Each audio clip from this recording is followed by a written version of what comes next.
Okey, kita mulakan pengajian kita pagi ini. Bismillahirrahmanirrahim. Innal hamdalillah nahmaduhu wa nasta'inuhu wa nastaghfiruh wa na'udzu billahi min shururi anfusina wa min sayyiati a'malina. Man yahdihillahu fala mudilla wa man yudlilhu fala hadiyalah. Wa asyhadu an la ilaha illallah wahdahu la syarika lah wa asyhadu anna Muhammadan 'abduhu wa rasuluh amma ba'd. Rabbi shrah li sadri wa yassir li amri wahlul 'uqdatam min lisani yafqahu qawli. Rabbi zidni ilma warzuqni fahma. Allahumma inna nas'aluka ilman nafi'a wa rizqan tayyiba wa amalan mutaqabbala. Assalamualaikum warahmatullahi wabarakatuh. Apa khabar, semua sihat pagi ni? Sihat, alhamdulillah. Sihat. Cuma bising Hari ni awal pula start kerja. Bunyi.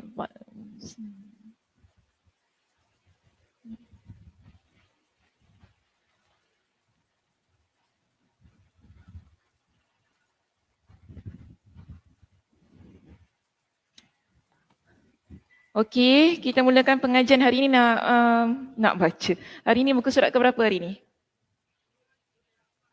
238. Kuat suara, Masya Allah. Energi ya. Makan apa hari ni? Makan jamu ke?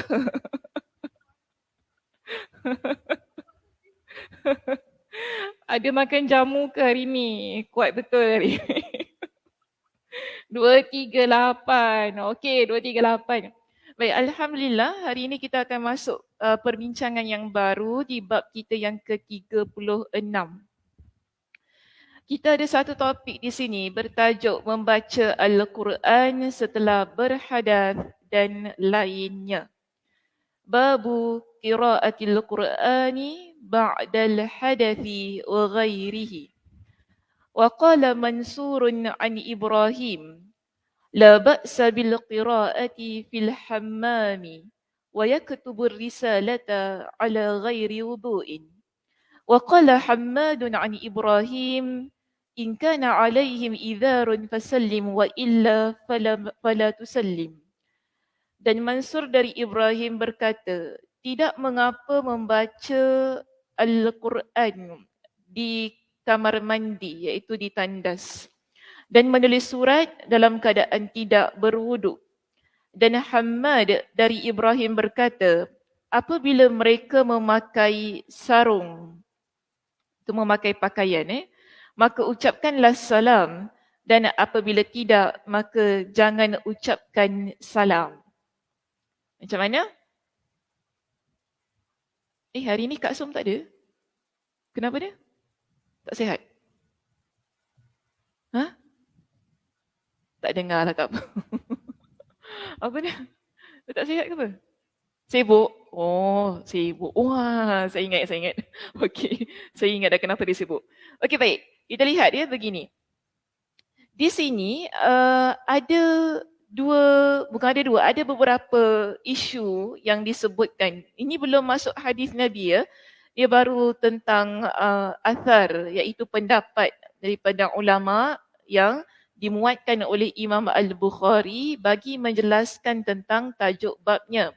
Baik, sebelum itu kita lihat bagaimana Imam Ibn Hajar Al-Asqalani beliau mensyarahkan judul bab yang terdapat pada bab kita yang ke-36 ini. Di situ kita ada perkataan babu qiraatil Quran ba'dal hadathi. Maksudnya bab membaca Al-Quran setelah berhadath. Berhadath di sini dimaksudkan dengan hadath kecil. Okey, bukan hadas besar. Hadas kecil tu macam mana? Buang air kecil, buang air besar. Lagi? Buang angin. Okey, ini dipanggil sebagai hadas kecil. Jadi kalau hadas besar tak boleh, itu perbincangan yang berbeza. Baik, seterusnya kita ada perkataan wa ghairihi. Tadi kan kita baca apa ni? Tajuk bab tu kan? Bab tu berbunyi babu qiraatil Quran ba'dal hadathi wa ghairihi. Okay, kita ada perkataan wa ghairihi dan lainnya. Apa dimaksudkan dengan dan lainnya di sini? Baik, kita ada dua pendapat ya tentang hal ini. Wa ghairihi di situ dan lainnya, yakni dia kata hal-hal lain yang berpotensi menimbulkan hadath. Okay, hal-hal lain yang berpotensi menimbulkan hadath. Itu yang pertama maksudnya. Bila kita rujuk kepada maksud yang kedua yang dibawakan oleh Al-Karmani yang mana beliau berkata, dhamir yang terdapat pada lafaz ghairihi, iaitu hi tu kan, nya, kalau bahasa Melayu kita kata nya, dan lain-lainnya, itu merujuk kepada Al-Quran. Dan asumsi kalimatnya adalah, so bila kita baca, kalau kita letakkan dan lain-lainnya itu berbalik kepada maksud Al-Quran, kita akan baca bab ini dengan satu terjemahan yang begini ya. Bab membaca Al-Quran dan lainnya yakni berzikir, mengucapkan salam dan semacamnya setelah berhadath. Jadi masuk nanti saya terangkan 239 di situ. Ini bererti dua kata yang diapit huruf ataf. Huruf ataf tu maksudnya waw tu. Harus dipisah. Sebab apabila dibolehkan membaca Al-Quran ketika berhadath, bererti membaca zikir selainnya lebih dibolehkan lagi. Jika demikian maknanya, bererti kata dan lainnya tidak perlu lagi disebutkan. Berbeza halnya jika kata dan lainnya itu merujuk kepada kata hadath. Bererti maknanya adalah dan hal-hal lain yang merupakan pembatal-pembatal wuduk. Okay, pada pembahasan yang lalu dijelaskan maksud dari hadath dan hal itu memperkuat apa yang telah dijelaskan. Okey Tengok macam ni.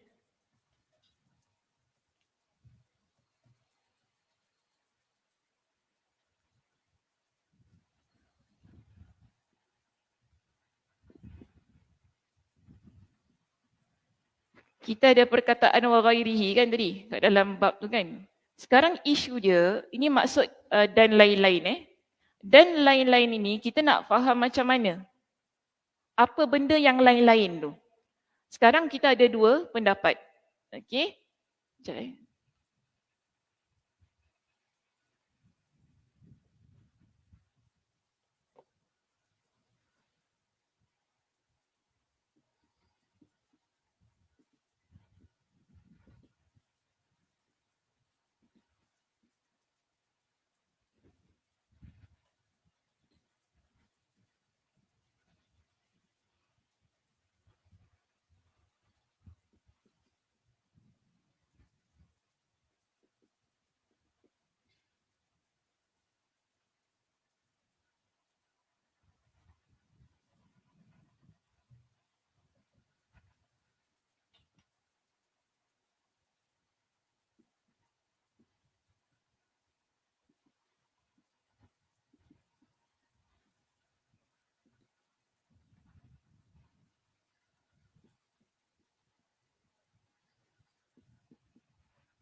sekarang isu dia letak di sini.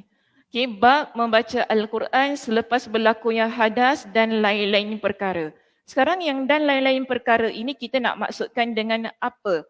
Kalau kita rujuk pada pendapat yang pertama, di situ dia kata apa tadi? Dan lain-lain ini maksudnya ialah hal-hal yang boleh yang berpotensi menimbulkan hadas. Maknanya dia balik kepada ba'dal hadathi.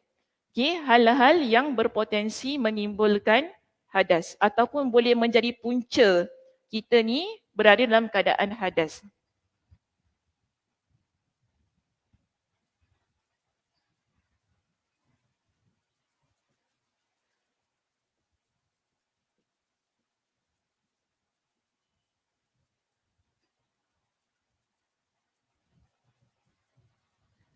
Okay, kalau kita faham wa ghairihi dengan maksud yang pertama, bab ini dia akan bunyinya bab membaca Al-Quran selepas berhadas dan hal-hal yang boleh menjadi penyebab ataupun punca berlakunya hadas. Dia akan bunyi macam tu.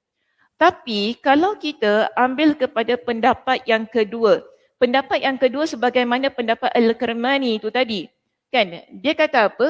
Pendapat yang kedua tadi, dia kata hal-hal domir yang terdapat pada lafaz ghairi ini, dia balik pada Al-Quran. Kalau tadi balik pada hadas. Tapi kalau pendapat kedua, dia akan balik pada Al-Quran. Bila perkataan wa ghairihi balik pada maksud Al-Quran dan lain-lain perkara yang berkaitan dengan Al-Quran, kita akan baca maksudnya sebagaimana yang dia jelaskan dekat situ. Maksudnya akan jadi bab membaca Al-Quran dan lain-lain perkara. Lain-lain perkara tu maksudnya zikir, beri salam, dan yang selainnya selepas seseorang itu berada dalam keadaan hadas kecil. Dia akan jadi macam tu maksud dia. Okey, so kita ada dua pendapat ya di sini. Pendapat yang pertama, wa ghairihi, dia balikkan pada selepas berlakunya hadas. Tapi kalau ambil pendapat kedua ni dia akan balikkan wa ghairihi pada Al-Quran. Bila balik pada Al-Quran, kita kata hal-hal yang lain selain daripada membaca Al-Quran. Okey, yang menyebabkan selepas berlakunya hadas itu tadi.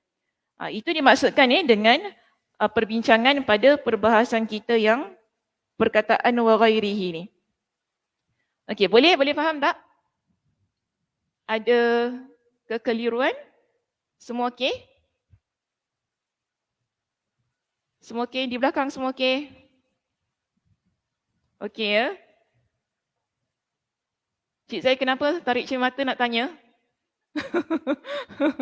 Dia macam tarik spek dia. I'm going to arts. Okay. Is there any question? Nak tanya apa? Keliru. Okay. Part mana keliru? Beritahu saya.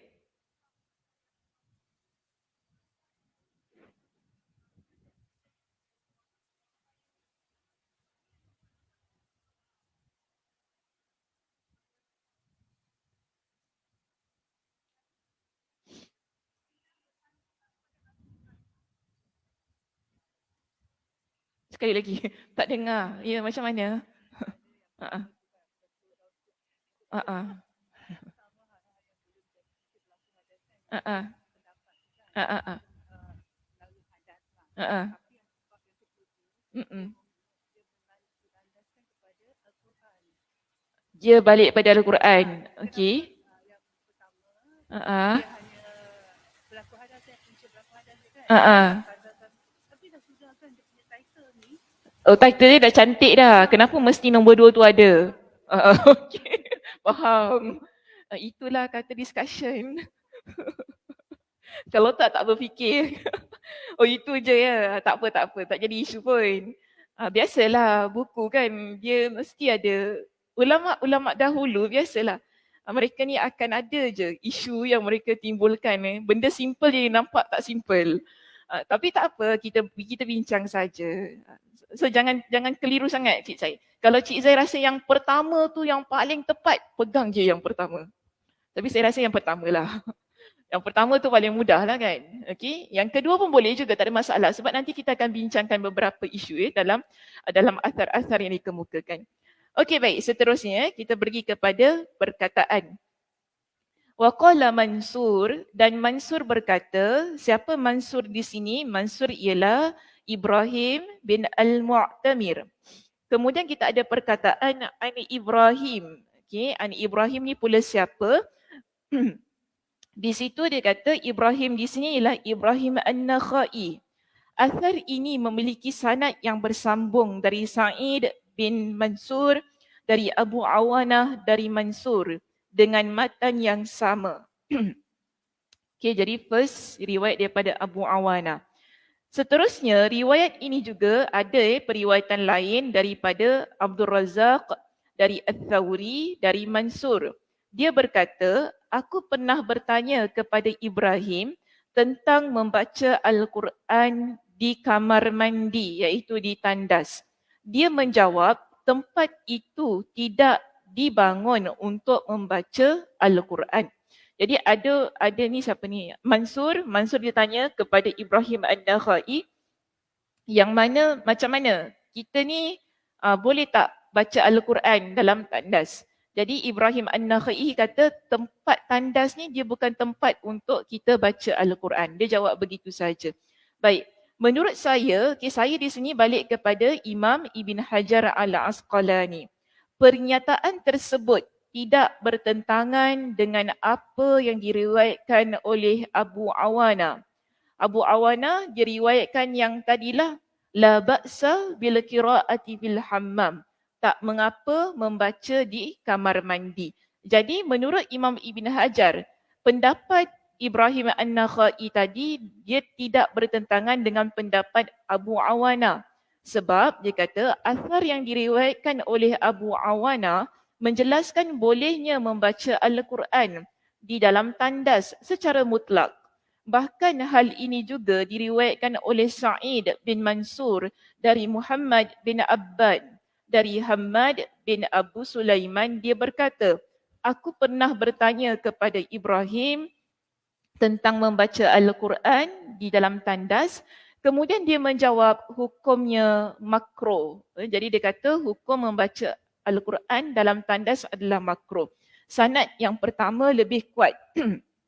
Maksud sanad yang pertama ni ialah sanad Abu Awana. Jadi kita ada dua sanad di sini. Satu sanad Abu Awana, lagi satu ialah sanad Abdul Razak tu tadi.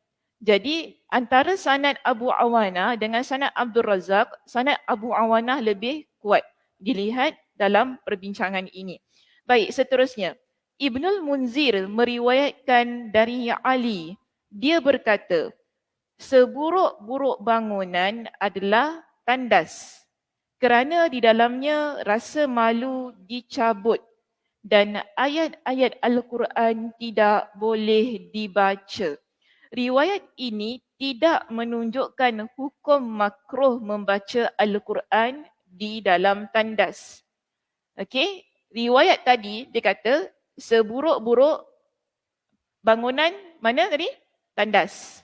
Sekarang bila dia kata sedemikian, kita boleh faham itu tempat yang tak baik, tempat yang tak bagus kan? Kemudian dia kata kenapa tempat tu tak bagus? Kerana di dalamnya rasa malu dicabut. Okey, dalam tu sebab yelah kita buka baju kita kan, kita dah tak kisahlah sebab kita nak mandi, nak bersihkan diri kita. Jadi rasa malu tu tak ada, kita buka pakaian kita. Lalu dia kata, dan ayat-ayat Al-Quran tidak boleh dibaca. Bila kita baca sekali lalu, kita akan kata, oh maknanya dekat situ tak bolehlah baca Al-Quran dalam tandas. Sebab tadi dia kata di dalamnya ayat Al-Quran tak boleh baca. Tapi Imam Ibn Hajar, dia kata gini, riwayat ini, perkataan tu tadi kan, asar itu tadi, tidak menunjukkan hukum makruh membaca Al-Quran dalam tandas. Kerana apa? Okay, kalau kita lihat pada muka surat 240, dia kata, hanya saja riwayat ini mengkabarkan secara real. Okey, ejaan dia, okey, real. Okey, keadaan mengabarkan secara keadaan yang sebenar, orang yang berada di dalam tandas. Yang pada umumnya mereka adalah orang yang lengah dalam membaca Al-Quran. Maknanya takkanlah kita ni tengah-tengah mandi kita nak baca Al-Quran. Kan maksudnya gitu. Ataupun takkanlah kita tengah-tengah buang hajat kita baca Al-Quran. Jadi sebab tu dia kata dalam tu adalah di mana tempat rasa malu tidak ada. Kemudian yang tak boleh baca Al-Quran kerana situasi kita dalam tandas tu. Tapi menurut Imam Ibn Hajar itu tak bermakna yang tak boleh baca Al-Quran dalam tandas. Itu maksud dia. Okey. Sebab apa? Kita lihat kepada perbahasan berikutnya. Dinukil dari Abu Hanifah. Jadi Imam Abu Hanifah dia kata makruh baca Al-Quran di tandas. Okey, makruh baca Al-Quran di tandas. Akan tetapi pendapat Abu Hanifah ini berbeza dengan pendapat muridnya sendiri, iaitu Muhammad bin Al-Hasan dan Imam Malik. Okey, Abu Hanifah ni mazhab Hanafi. Okey. Sekarang mazhab Hanafi, Abu Hanifah dia keluar pendapat. Dia kata apa? Baca Al-Quran dalam tandas hukumnya makruh. Tapi ada anak muridnya dalam mazhab yang sama, iaitu Muhammad bin Al-Hasan. Dia kata apa tadi kat situ? Hukum baca Al-Quran tak makruh. Sama dengan pendapat Imam Malik, iaitu mazhab Maliki. Mazhab Maliki pun kata baca Al-Quran di dalam tandas hukumnya tidak makruh. Sebab, mereka berdua berikan sebab. Tidak ada dalil khusus yang memakruhkannya. Tidak ada dalil yang tunjukkan bahawa berlaku hukum makruh ketika baca Al-Quran dalam tandas. Pendapat seperti ini juga dinyatakan secara tegas oleh penulis kitab Al-Uddah serta penulis kitab Al-Bayan dari ulama yang bermazhab Syafi'i. So kita ada 3 mazhab di sini. Mazhab Hanafi, Maliki dan juga Syafi'i. Yang ketiga-tiganya menyebutkan bahawa baca Al-Quran dalam tandas hukumnya tidak makruh. Okey? Baik. Kita lihat di bawah itu. Imam An-Nawawi. Imam An-Nawawi juga mazhab Syafi'i. Imam An-Nawawi yang meriwayatkan dari seorang ulama bermazhab Syafi'i berkata dalam kitab At-Tibyan, hal itu tidak makruh. Okey, hal itu tidak makruh. Dia menyebutkan begitu saja secara mutlak. Hanya saja di dalam kitab Al-Kifayah karya As-Saymari, dalam perkataan Imam An-Nawawi itu tercantum tidak boleh membaca Al-Quran di kamar mandi, di dalam tandas. Baik, seterusnya. Al-Halimi menyamakan hukum membaca Al-Quran di dalam tandas dan membacanya ketika buang hajat. Jadi kenapa ada yang kata tak boleh ataupun hukum dia makruh baca Al-Quran dalam tandas? Sebab mereka menyamakan keadaan itu sama dengan orang yang sedang buang hajat. Jadi kalau orang tengah dalam keadaan buang hajat, takkan dia nak baca Al-Quran. Jadi tak boleh dalam keadaan sedemikian. Baik, seterusnya. As-Subki Al-Kabir menguatkan pendapat yang tidak memakruhkan perbuatan tersebut. Di mana dia rahimahullah memberikan satu argumen bahawa membaca Al-Quran adalah aktiviti yang dianjurkan dan memperbanyak membacanya pun termasuk perkara yang dianjurkan. Sementara hadas itu sering terjadi. Seandainya membaca Al-Quran tidak dibenarkan ketika berhadas, bererti banyak sekali kebaikan yang akan terluput. Jadi ini pendapat dia lah. Dia kata kita ni sentiasa dalam keadaan hadas. Tak ada orang boleh elak daripada diri ini berada dalam keadaan hadas. Sebab kita kadang buang angin, buang air kecil, buang air besar dan sebagainya. So bila dia kata kalaulah kita nak kata hukum dia makruh, nanti tak dapat baca Al-Quran dalam banyak keadaan. Okay, itu maksud dia lah di situ. Sebab tu dia kata di sini tak makruh. Sebab kalau kita kata makruh, nanti banyak keadaan yang mana kita tidak boleh membaca Al-Quran. Kemudian As-Subki juga berkata mengenai hukum membaca Al-Quran di dalam tandas. Jika pembacanya berada di tempat yang bersih dan auratnya juga tidak terbuka, maka hukumnya tidak makruh. Jika tidak demikian, hukumnya menjadi makruh. Jadi di sini yang cantik hujung itulah dia bagi kita dengan 2 situasi. Okay? Situasi yang pertama, dia kata kalau kita dalam tandas dan tempat tandas ini adalah tandas tu adalah tandas yang bersih. Okay? Dan maknanya aurat juga tidak terbuka ketika kita baca. Maknanya di situ taklah sampai jatuh kepada hukum makruh. Tapi kalau tandas tu kotor, kemudian kita pula dalam keadaan yang buang air kecil, ataupun kita dalam keadaan yang sedang membuka pakaian tu kan, takkan kita nak baca Al-Quran. Jadi kalau begitu situasinya, baru dia kata hukum dia makruh. Sebab tak semua tandas adalah tandas yang kotor. Dan kadang-kadang ada makcik cleaner duduk tandasnya bersih. Jadi macam mana keadaan dia? Dah itu tempat kerja dia.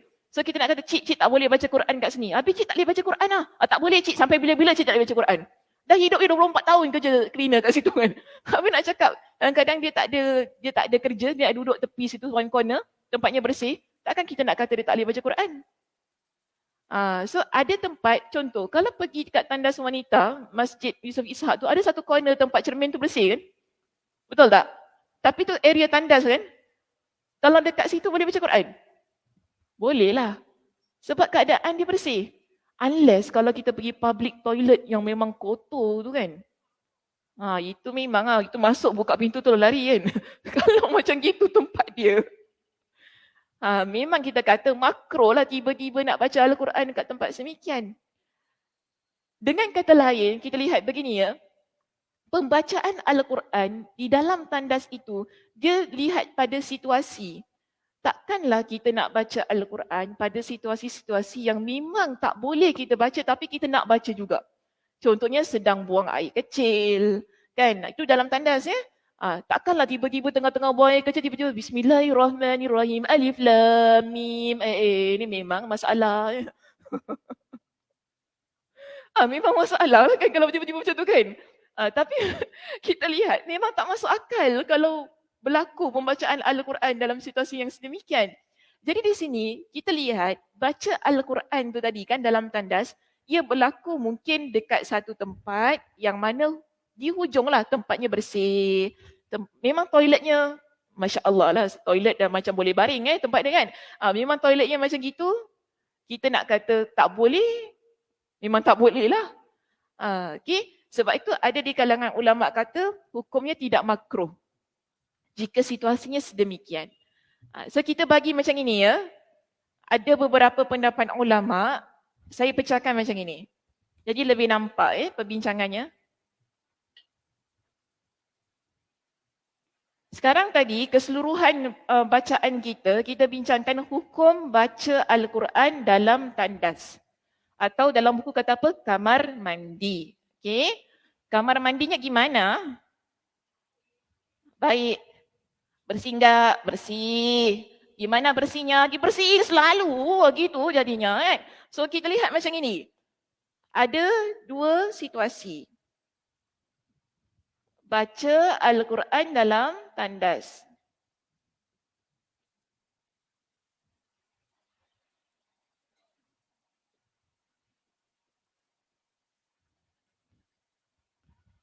Okey.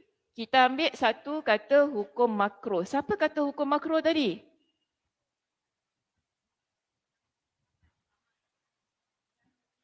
Ambil start daripada Abu Hanifah. Okey, Imam Abu Hanifah. Dia kata hukum dia makruh. Tapi kita baca tadi, anak murid dia yang sama mazhab dengan dia. Ni mazhab apa tadi saya kata?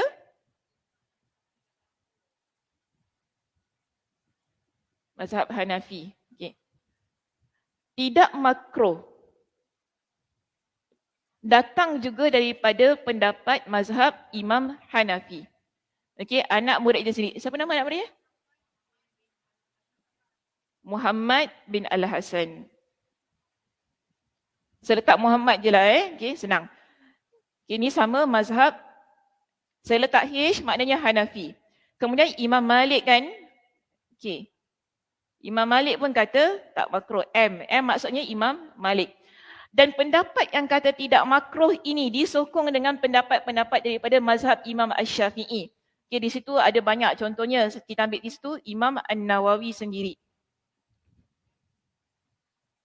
Okay, S maknanya Syafi'i, bukan Sakinah Okay. S. Imam mazhab Syafi'i juga. So kita ada tiga mazhab yang menyebutkan, maknanya majority mazhab yang menyebutkan bahawa tidak makruh. Tetapi Imam As-Subki dia berikan dengan satu lagi gambaran yang lebih cantik. Yang mana dia kata, bila makruh, bila tak makruh. Okey, supaya kita ni tak ambil tangkap muat je lah. Masuk-masuk tandas semua baca Al-Quran kan. Tak kira tandas macam mana, masuk baca je Al-Quran. Dalam keadaan apa pun. Dia tak boleh begitu. Jadi dia bagi kepada kita dengan dua keadaan. Okey. Satu, kalau tandas bersih, bukan kata dan menutup aurat.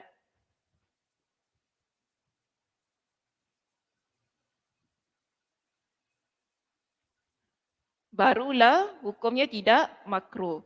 Dia boleh jadi makruh bila kotor,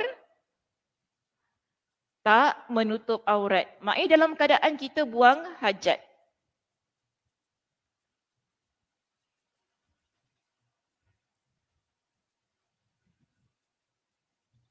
Okey? So dia begitulah perbincangannya tentang hukum tadi. Yang akhir tadi Imam As-Subki yang keluarkan pendapat itu.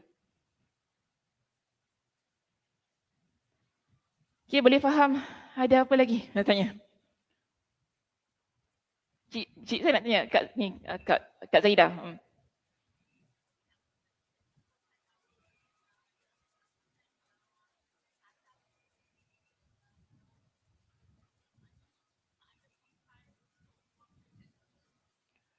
Tandas tu tak ada tempat buang hajat pun. Mm-mm. Mm-mm. Mm-mm.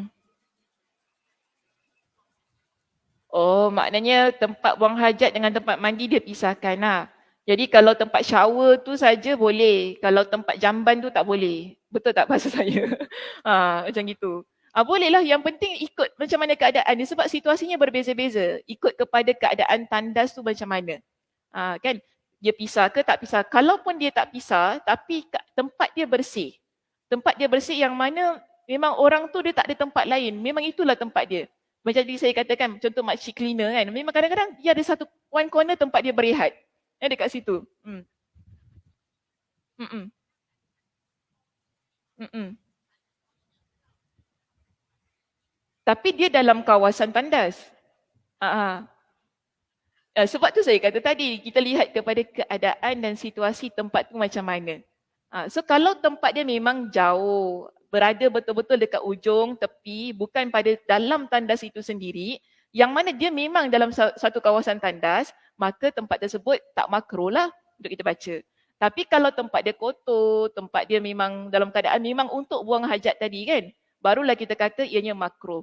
So dia punya kesimpulannya lah ikut kepada situasi dan keadaan dan di mana tandas yang kita berada.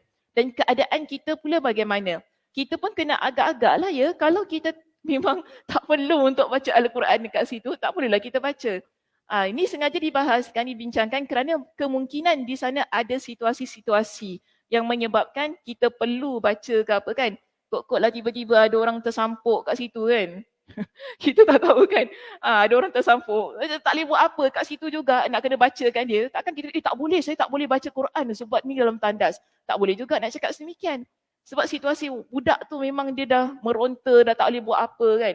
Dekat situ juga kena baca, kena azan, terpaksa dah kita baca kat situ. Jadi hukum begini dikeluarkan untuk lihat kepada situasi-situasi dan keadaan-keadaan yang mungkin tidak dapat dielakkan.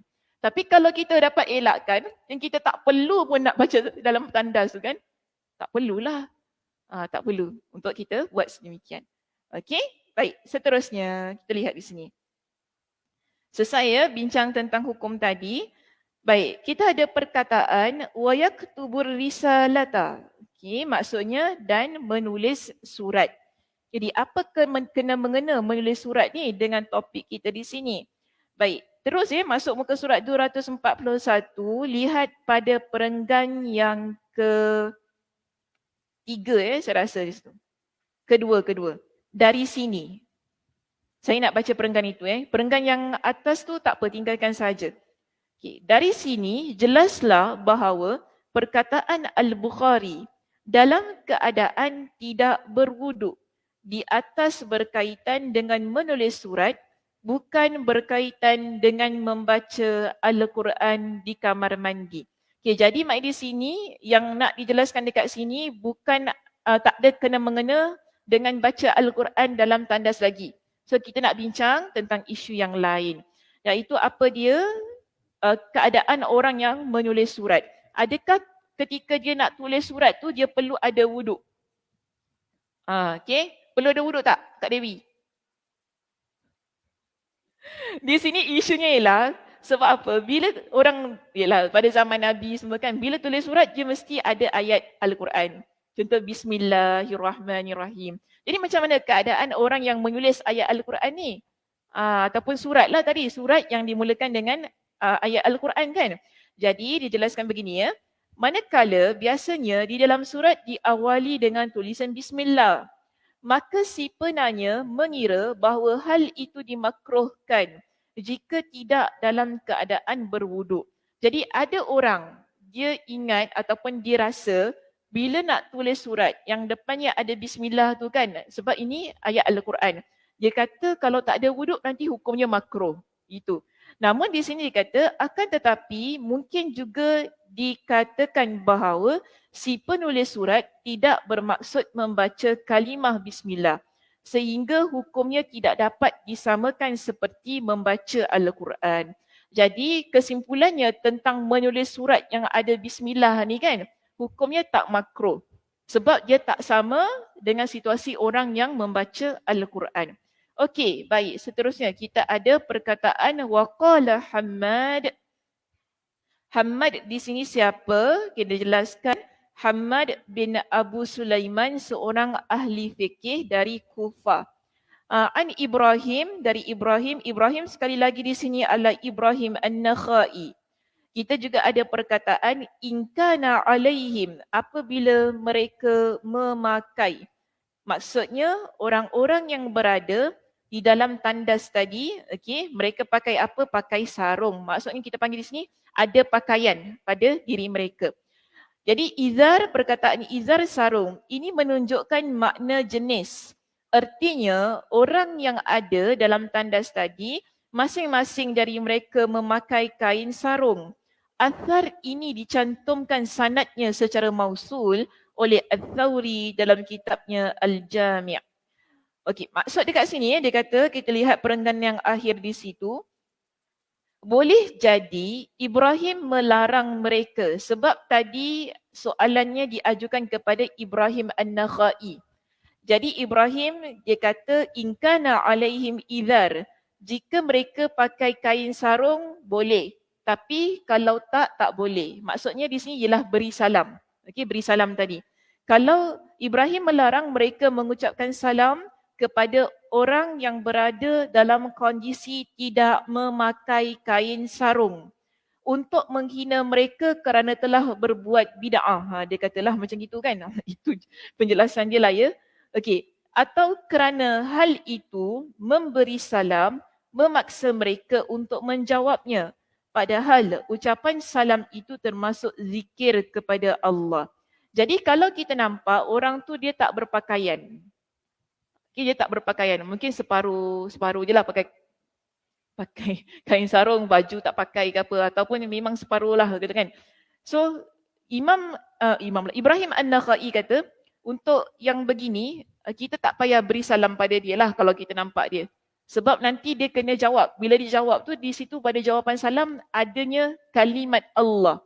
Okey, contoh dia kata di sini. Bahkan Assalam adalah salah satu nama Allah. Demikian juga kerana di dalam teks Al-Quran tertera lafaz salamun alaikum.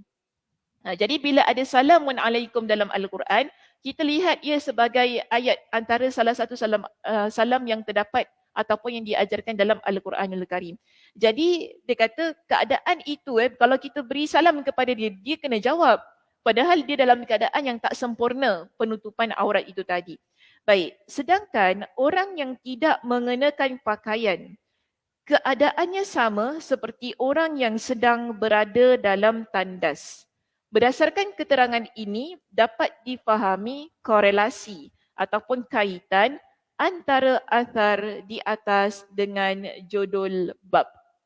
Okey, judul bab tu jauh sangat perbincangannya dalam kitab ni. Judul bab cerita tentang baca Al-Quran setelah berhadas. Tiba-tiba dia masuk baca Al-Quran dalam tandas.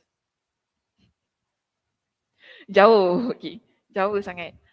Masuk pula tentang baca memberi salam orang yang tak berpakaian. Jauh sangat perbincangannya. Okey, tak apalah. Perbincangannya ada pada, kalau kita lihat di sini, perbincangannya yang betul ada pada muka surat 242.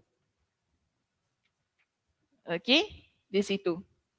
Baik, kita baca hadis yang panjang ini untuk kita lebih faham apa sebenarnya dia nak kata ni. Nak bincang pasal baca Quran dalam tandas ke nak bincang baca Quran masa hadas?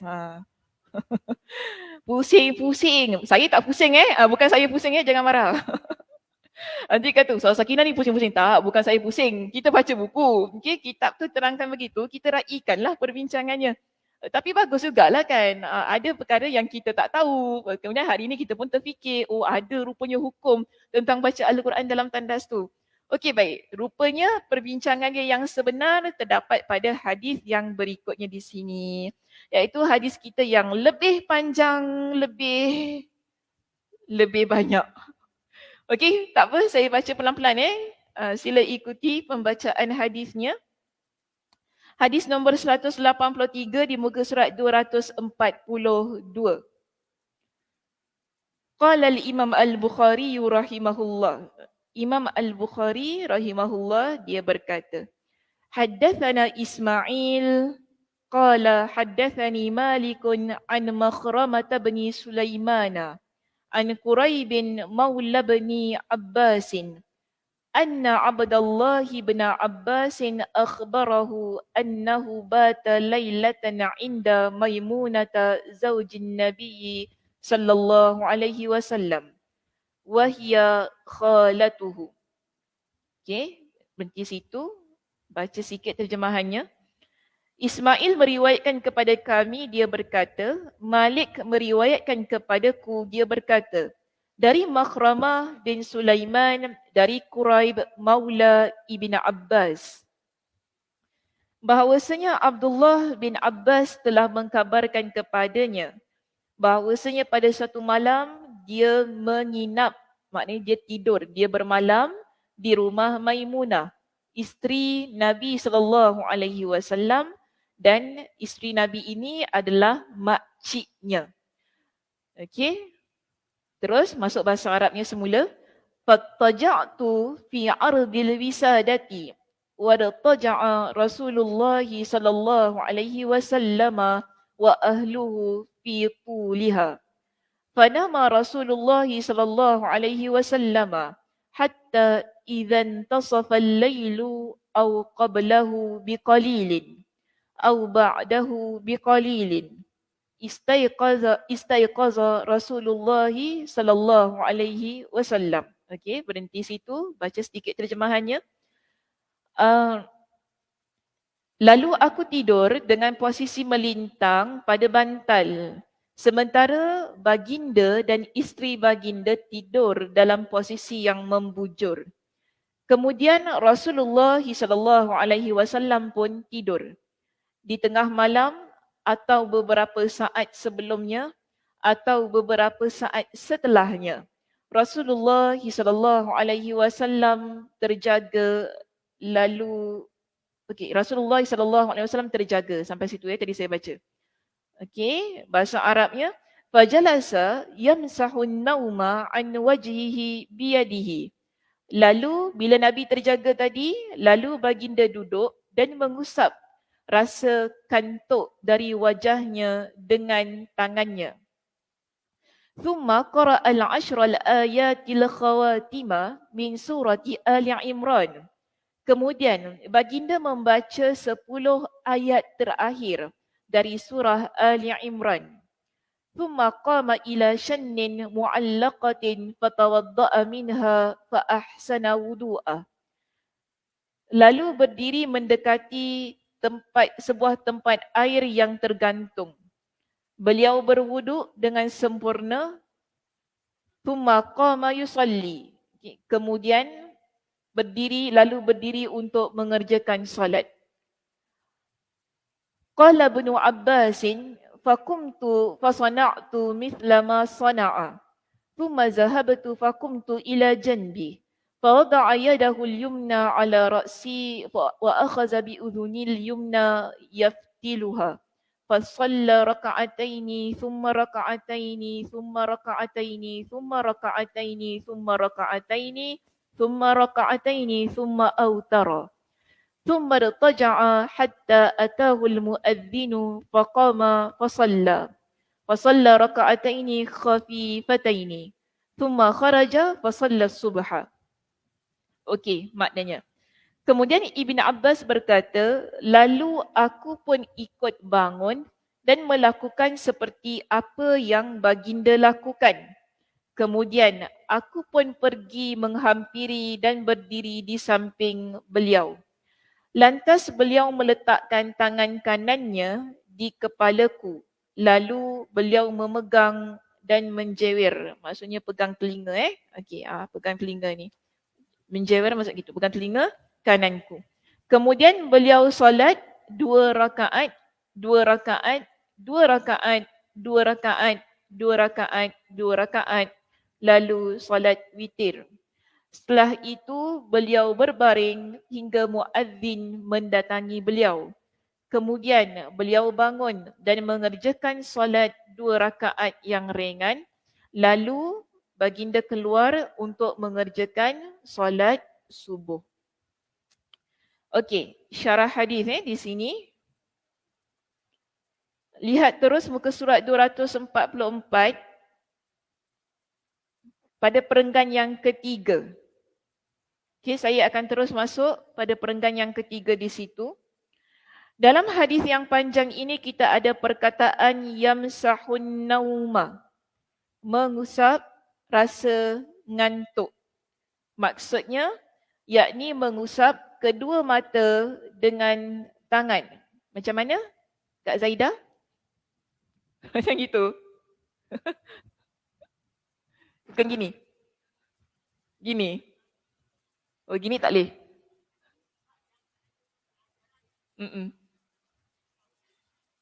Usap gitu. Oh, okey. Tapi boleh jugalah. Gini pun boleh juga. Ikutlah pada keadaan kan. Ada orang dia buat gini, dua tangan Yang penting dua tangan. Ada dia buat gini. Gini guna ibu jari. Okey, sedemikian. Seterusnya kita lihat begini. Yakni mengusap kedua mata dengan tangan. Okay, redaksi ini menggunakan pola penyebutan kondisi. Okey, itu tak apa, tinggalkan. Seterusnya kita lihat, kita ada perkataan thumma qara'al ashral ayat. Lalu beliau membaca 10 ayat. Okay, 10 ayat daripada surah Ali Imran.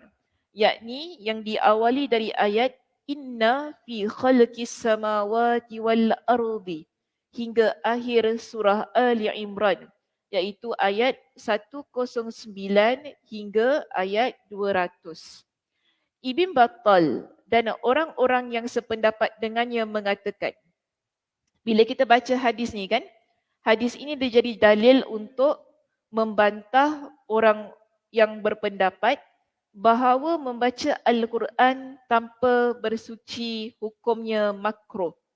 Jadi ada orang, ada setengah ulama, mereka berpendapat baca Al-Quran kalau tak ambil wuduk hukumnya makruh. Begitu. Tapi tadi kita nampak dalam hadis kan, Nabi bangun tidur, terus Nabi baca Al-Quran tadi. Okey? Nabi bangun tidur, Nabi usap mata tadi kan, muka dengan kedua tangan tadi. Terus Nabi baca ayat ini. Ini ayat Al-Quran dalam keadaan yang tidak berwuduk. Jadi macam mana nak kata baca Al-Quran kalau tak wuduk tu hukumnya makruh?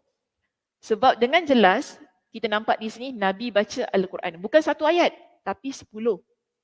Ya. Kenapa? Banyak. Kenapa? Macam mana?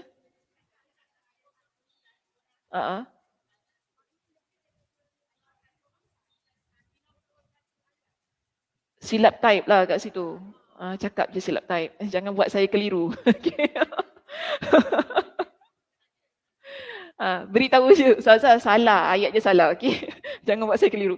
Okey, ayat 191, yalah betul lah. Satu, sekejap ya saya cek balik.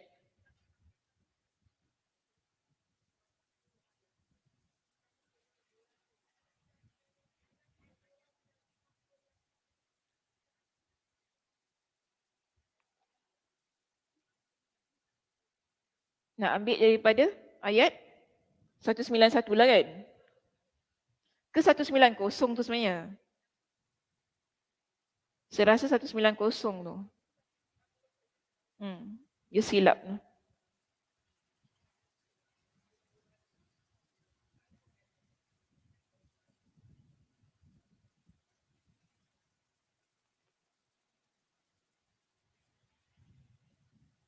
Satu 190. Inna fi khalqis samawati wal ardi wa ikhtilafil laili wan nahar la ayatil li ulil albab. Okey, ambil daripada situ. Okey, 109 tu dalam buku tu silap. Type lah 190. Okey, terima kasih di atas pembetulan di situ Okey, jadi tadi mana saya dah bincang, saya sebut mana tadi? Lupa dah.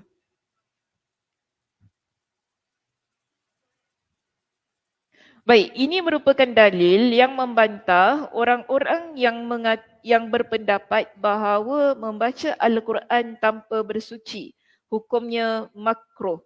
Sebab Rasulullah SAW membaca ayat ini ketika bangun tidur sebelum baginda pergi mengambil wuduk. Okey, jadi bila kita lihat di dalam kisah ini, Nabi SAW bangun, Nabi usap wajah tadi kan daripada rasa ngantuk tu, lalu Nabi baca 10 ayat yang terakhir dalam surah Ali Imran. So kita nampak waktu tu Nabi belum ambil wuduk. Setelah tu baru Nabi bangun, Nabi ambil wuduk. Okey, tapi ada jugalah orang yang nak mengkritik pendapat ini. Biasa dia mesti ada orang nak kritik. Ada je nak cakap macam-macam kan. Okey. So kita nampak dekat sinilah. Ada pendapat daripada Ibnul Munayir dan ulama lainnya yang mengkritik pernyataan Ibn Battal tadi. Yang mana mereka kata pernyataan itu dianggap benar apabila tidur dapat membatalkan wuduk. Okey, kalau untuk kita bagi pendapat Ibnul Munayir ni kalau untuk kita orang biasa ni memang betul. Tidur dia boleh mendatangkan satu situasi yang membatalkan wuduk. Keadaannya sedemikian. Namun Nabi SAW memiliki situasi yang berbeza dengan manusia pada umumnya. Kenapa? Dia kata dalam hal ini Nabi pernah bersabda, tanamu aynaya wala yanamu qalbi. Mataku tidur namun hatiku tidak tidur. Maknanya di sini Nabi kalau Nabi tidur, Nabi tahu situasi baginda di dalam keadaan yang berhadas ataupun tidak. Itu maksudnya. Nabi tahu yang keadaan itu. Beza dengan kita yang bukan Nabi ni lah ataupun kita masyarakat awam, orang biasa ni. Kita tak tahu. Kita kalau bangun tidur, kita pun tak pasti. Kita tak tahu. Kita berada dalam keadaan yang berwuduk ataupun tidak. Sebelum tidur, kita wuduk dah tadi. Kan? Cuma bila dah bangun tidur tu, agak-agak tahu ke kita ni dalam keadaan berhadas ataupun tak? Kita tak boleh agak. Takkan nak guna agaknya tadi tak buang angin kan. Tak kencing, tak buang air besar, okeylah, tak payah ambil wuduk terus kita solat subuh. Boleh? Tak boleh. Situasi kita berbeza dengan Nabi SAW. Jadi ini yang disebut oleh Ibnul Munayir lah dan pendapat yang lainnya. Dia kata kalau untuk orang lain, yes lah. Kita kata memang itu situasi yang boleh menyebabkan berlakunya hadas. Tapi kalau untuk Nabi, mereka tidak bersetuju untuk hal sedemikian. Dan mereka kata begini, ada pun pertanyaan. Jadi kalau macam tu, kenapa Nabi bangun, Nabi ambil wuduk? Keluar satu persoalan kat sini kan. Mereka jawab apa? Mungkin, dia kata, mungkin Nabi buat sedemikian kerana Nabi nak memperbaharui wuduknya sahaja. Dia kata gitu. Atau wuduk beliau baru saja batal sehingga diperlukan mengambil wuduk kembali. So mereka jawab dengan dua jawapan sedemikian. Tapi menurut saya, iaitu menurut Imam Ibn Hajar Al-Asqalani, dia kata macam gini. Ini merupakan tanggapan yang cukup bagus, cukup baik terhadap pernyataan Ibn Battal yang berdalil dengan kalimat Rasulullah SAW membaca ayat ini ketika bangun tidur. Sebab belum jelas apakah beliau berhadas ketika bangun tidur ataukah tidak. Okey, mula-mula kita memang tak jelas adakah Nabi dalam keadaan berhadas ataupun tidak. Sebab Nabi bangun, Nabi usap wajah, hilangkan rasa ngantuk tadi kan, dengan kedua telapak tangan. Lalu Nabi baca 10 ayat terakhir dalam surah Ali Imran tadi. Jadi kita pun tak pastilah Nabi dalam keadaan berhadas ataupun tidak. Tapi Imam Ibn Hajar kata apa? Hanya saja kerana hadis tersebut menyebutkan bahawa beliau berwuduk sesudahnya. Bila dalam hadis sebutkan ataupun jelaskan kepada kita, setelah itu Nabi berwuduk, maka menjadi jelaslah bahawasanya beliau sudah berhadas ketika itu. Jadi maknanya jelas kepada kita, sebelumnya memang Nabi dah dalam keadaan yang berhadas. Okay, jadi tidak ada isu Nabi dalam keadaan hadas ataupun tidak. Demikian juga tidak bererti tidur Rasulullah tidak membatalkan wuduknya. Yakni bahawa ketika beliau tidur tidak terjadi hadas. Jadi kita pun tak boleh nak kata dengan satu kenyataan yang muktamad. Okey, satu statement yang confirm lah. Oh, kalau Nabi tidur, confirm Nabi tak dalam keadaan hadas. Kita tak boleh kata sedemikian. Sebab dalam banyak keadaan, dalam hadis-hadis yang lain, kita dapati Nabi ni bila bangun tidur, Nabi ambil wuduk. Baru Nabi solat. Okey. Seterusnya, kita lihat di sini. Memang salah satu keistimewaan baginda adalah apabila terjadi sesuatu yang membatalkan wuduknya, maka hal itu dapat dirasakan walaupun saat sedang tidur. Itu kita tak nafikan. Nabi kalau tidur, Nabi boleh rasa yang diri dia dalam keadaan hadas, sebab tu dia bangun ambil wuduk. Tidak seperti orang-orang pada umumnya. Tapi kita tak bolehlah kata, oh Nabi SAW kalau tidur dia, itu bukan dalam keadaan hadas. Itu satu kenyataan sebagaimana Ibn al-Munayir tadi adalah pendapat yang keliru sedikitlah. Sebab itu dia kata di sini, ada pun klaim iaitu dakwaan para ulama tadi yang dikemukakan bahawa perbuatan Nabi SAW hanyalah untuk memperbaharui wudu atau kerana faktor lain, itu merupakan pernyataan yang keliru.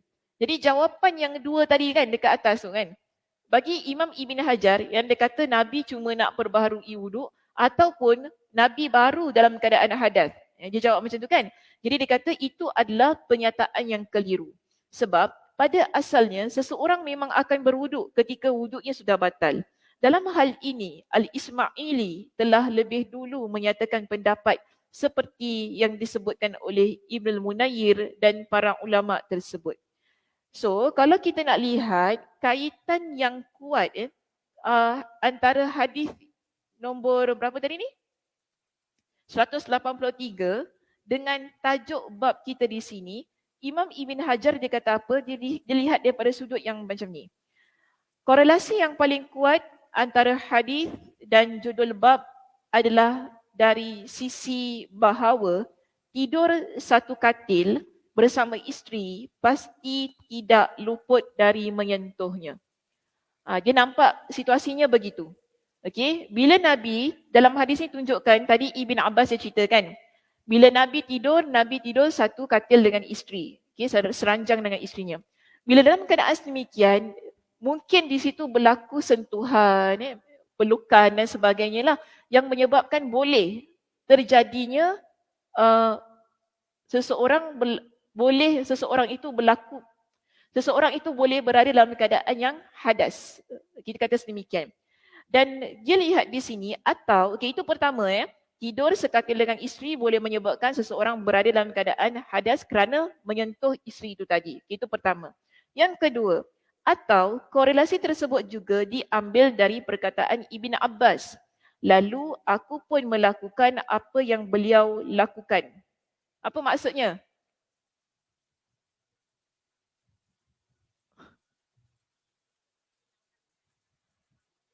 Mm-mm. Okey, tapi apa yang menunjukkan dia dalam keadaan yang tak berwuduk? Ha. Apa yang menunjukkan dia dalam keadaan tak berwuduk? Sebab topik kita ni dalam keadaan hadas. Adakah Ibn Abbas dia dalam keadaan hadas?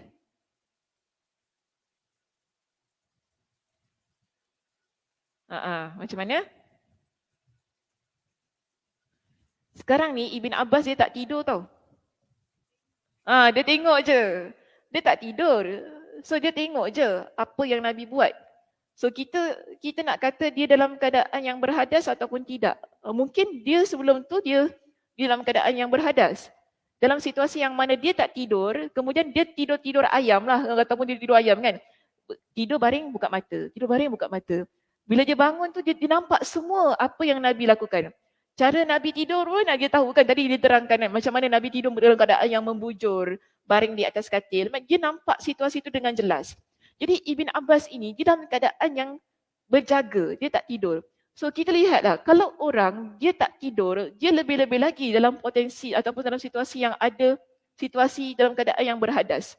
Mungkin sebelum tu dia memang tak ambil wuduk, ataupun mungkin sebelum itu dia dah buang angin dan sebagainya. Maka sebab tu di sini kata kita ambil perkataan lalu aku pun melakukan apa yang beliau lakukan. Jadi bila Ibn Abbas dia nampak Nabi bangun, usap mata, usap wajah tu tadi kan, dia ikut daripada awal sampailah akhir. Sampai Nabi solat tu dia ikut. Sampai Nabi pergi masjid dia ikut situasinya. So kita nampak situasi Ibn Abbas pada awalnya kemungkinan dalam keadaan yang berhadas. Jadi sebab itu dia kata di sini dia ambil apa yang berlaku pada Ibn Abbas itu untuk dia muatkan dalam bab ini. Kemudian intinya dia jelaskan lagi intinya Imam Al-Bukhari tidak bermaksud bahawa hanya dengan tidur wuduk Rasulullah sallallahu alaihi wasallam menjadi batal. Jadi kita nak kata bukan tidur tu saja yang boleh membuatkan batal wuduk, tapi ada banyak perkara lain. Contohnya menyentuh isteri ketika berada dalam satu ranjang tu kan tadi, ataupun dalam keadaan Ibn Abbas tadi yang mungkin dia tidak berwuduk, dalam keadaan hadas, mungkin dalam keadaan buang angin dan sebagainya. Banyak faktor yang boleh menyebabkan seseorang berada pada situasi yang wuduknya terbatal, sehingga dia perlu mengambil wuduk itu tadi. Bukan semata-mata tentang tidur sahaja. Sebab dalam riwayat lain yang dicantumkan olehnya pula pada bab meringankan wuduk, tertera dengan redaksi, kemudian baginda berbaring dan tidur hingga terdengar suara dengkurannya. Lalu baginda bangun dan mengerjakan solat. Sebab ada hadis yang tunjukkan Nabi tidur. Bila Nabi tidur dalam keadaan yang berdengkur.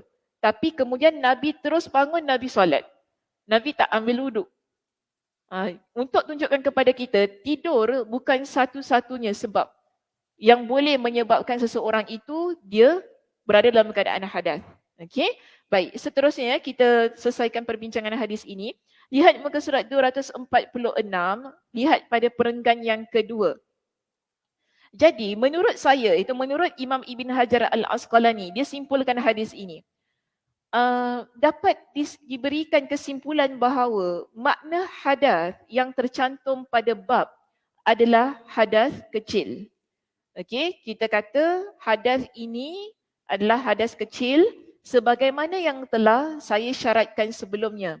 Kerana apabila hadas yang dimaksud adalah hadas besar, nescaya beliau tidak mencukupkan diri hanya dengan berwuduk kemudian solat, tetapi pasti akan mandi junub terlebih dahulu. Okey, baik. Seterusnya kita ada perkataan ila syannin mu'allaqah, iaitu mendekati sebuah tempat air yang tergantung. Ni kita dah pernah bincangkan tempat air ni diperbuat daripada qirbah.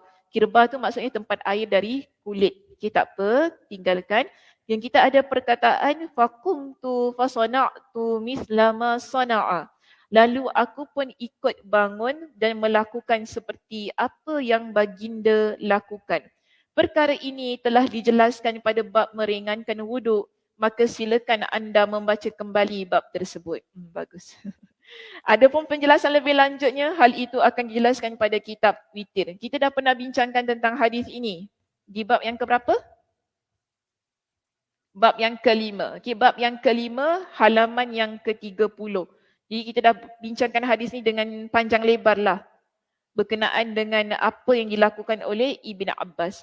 Cuma yang menariknya, okay, dalam perbincangan kita pada pagi ini, hukum baca Al-Quran ketika dalam keadaan hadas kecil ini boleh sahaja. Okey, boleh saja. Tak perlu kita, dia lain hukum menyentuh mushaf lain Saya tak nak bincang lagi tentang hal itu. Tapi sekarang ni, kita ni tak ada wuduk. Tapi boleh tak kita baca Al-Fatihah? Boleh. Daripada apa yang dilakukan oleh Nabi SAW. Contoh, mungkin kita kata, oh, tadi saya dalam bas. Saya tak ada wuduk. Tapi saya lupa masa lepas solat tu, saya nak baca zikir pagi. Zikir pagi ni banyak ayat Al-Quran. Macam mana Ustazah? Boleh tak? Tapi saya tak ada wuduk. Boleh. Tak jadi masalah. So kesimpulannya begitu. Ringkas saja kesimpulannya. Boleh baca Al-Quran ketika kita tidak dalam keadaan yang berwuduk. Tapi kena ingat hadas kecil. Bukan hadas besar. Ada lagi satu perkara yang menariknya dalam hadis kita yang terakhir tadi. Kita belajar tentang sunnah bangun tidur. Apa yang Nabi SAW lakukan setelah baginda bangun tidur. Okay, ada beberapa sunnah yang boleh kita amalkan. Pertama tu Nabi SAW buat apa? Nabi gosok mata, maknanya hilangkan rasa ngantuk. Itu sunnah. So kita bangun tidur jangan tiba-tiba ambil handphone check Instagram ya. Okay. Bangun tidur, itu kebiasaan kita lah. Hilang sunnahnya, punah kita di bangun tidur. Okay? Bangun tidur, kita buat sunnah Nabi SAW. Hilangkan rasa ngantuk tu dengan kedua telapak tangan kita, okay? Ataupun dengan kedua ibu jari kita tu usap wajah kita, usap mata kita. Kemudian di situ disebutkan bahawa Nabi baca ayat 10 yang terakhir dalam surah Ali Imran. Itu juga sunnah. Okay, kita baca setelah kita bangun tidur. Seterusnya Nabi ambil wuduk. Itu juga sunnah. Okay, bangun tidur, ambil wuduk. Dan di sini ada disebutkan tentang cara solat malam Nabi SAW. Okay, di situ disebutkan tadi ada 2 rakaat. Kalau kita kira keseluruhannya 13 rakaat masuk dengan solat witir. Okay, 13 rakaat yang Nabi SAW sebutkan. Dan kalau kita baca dalam riwayat-riwayat yang lain menunjukkan ini adalah rakaat yang paling banyak yang biasa Nabi SAW lakukan. Okay, kita ada jumpa hadis yang tunjukkan 8, ada jumpa hadis yang tunjukkan 11 rakaat, 9 dan sebagainya. Tapi di sini kita dapati yang paling banyak iaitu 13 rakaat. Dan kita ada yang kelima, setelah Nabi solat 13 rakaat tu, Nabi baring sekejap. Sementara kita nak tunggu solat subuh, kita boleh baring sekejap, baring mengiring sebelah kanan kita. Ada disebutkan dalam hadis yang lain. Seterusnya bila azan, baru Nabi solat 2 rakaat sebelum subuh. Ini kita panggil sebagai solat sunat fajar kita. Kemudian lepas Nabi solat 2 rakaat tu tadi kan, Nabi baru pergi ke masjid untuk solat subuh. Jadi dia punya, kita kata perjalanan lah. Cara bangun malam tu sedemikianlah sunnahnya yang ditunjukkan oleh Nabi SAW daripada keseluruhan hadis yang terakhir tersebut. Okey, itu sahaja perbincangan kita pada pagi ini. Terima kasih di atas perhatiannya. Mudah-mudahan Allah Subhanahu Wa Taala memberkati pertemuan kita. Perbincangan ini juga mudah-mudahan jelas tadi secara keseluruhannya, dan mudah-mudahan Allah Subhanahu Wa Taala berikan kepada kita dengan motivasi untuk terus-terusan membaca kitab-kitab agama, untuk mentelaah, memahami setiap perbincangan yang terdapat di dalamnya. InsyaAllah kita jumpa pada minggu hadapan. Saya tutup dengan tasbih kafarah. Subhanakallahumma wa bihamdika asyhadu an la ilaha illa anta astaghfiruka wa atubu ilaik. Assalamualaikum warahmatullahi wabarakatuh.